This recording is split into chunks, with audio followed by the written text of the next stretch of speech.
शहनशाह आए खुदा पाक बेशक शहनशाह आए न असबाब जी रब खे परवाह आहे खुदा पाक बेशक शहनशाह आए न असबाब जी रब खे परवाह आहे खुदा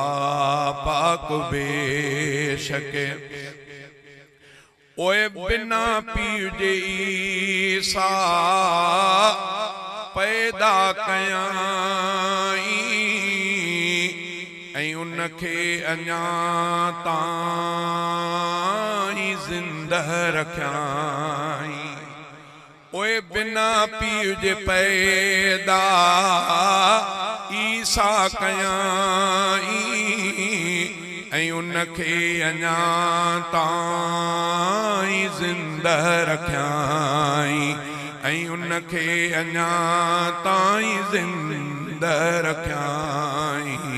हा ताक़त इहा रखंदो अल्लाह आहे हा ताक़त इहा रखंदो अल्लाह आहे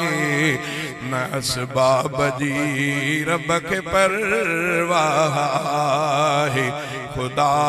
पाक बेशक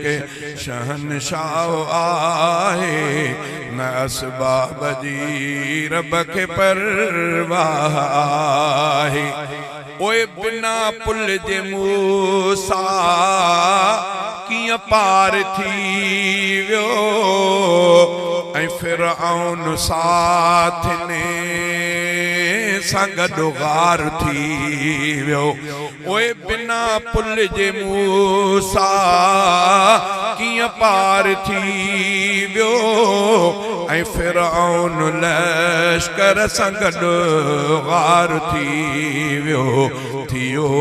कहिल गुलज़ार आड़ा आहे न असबाब जी रब खे परवाह आहे खुदा पाक बेशक शहनशाह आहे न असबाब जी रब खे परवाह आहे ओए मिठे मीर मुरसल खे रब हो घुरायो करे पल मिसाई वॾा सैरायो करे पल मिसाई वॾा सैरायो समावात खां थियो गुज़रगाह आहे न असबाब जी रब खे परवाह आहे खुदा पाक बेशक शहनशाह आहे न असबाब जी रब खे परवाह आहे ओए ॾिसो कहफ़ वारने खे रब हो संभारियो ऐं सदियुनि खां पोइ बे सलामत उथारियो ओ ॾिसो कहफ़ वारने खे रब हो संभारियो ऐं सदियुनि खां पोइ बे सलामत उथारियो ईअं भी खणाईंदो रब साह आहे ईअं भी खणाईंदो रब साह आहे न असबाब जी रब खे परवाह आहे खुदा पाक बेशक ओहू अध रात जो सिज उभारे सघे थो ऐं सिज हूंदे तारा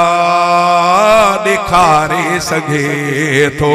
हू अध रात जो सिज उभारे सघे थो सिज हूंदे तारा ॾेखारे सघे थो मञी जो नहीं ॻाल्हि गुमराह आहे न असबाब जी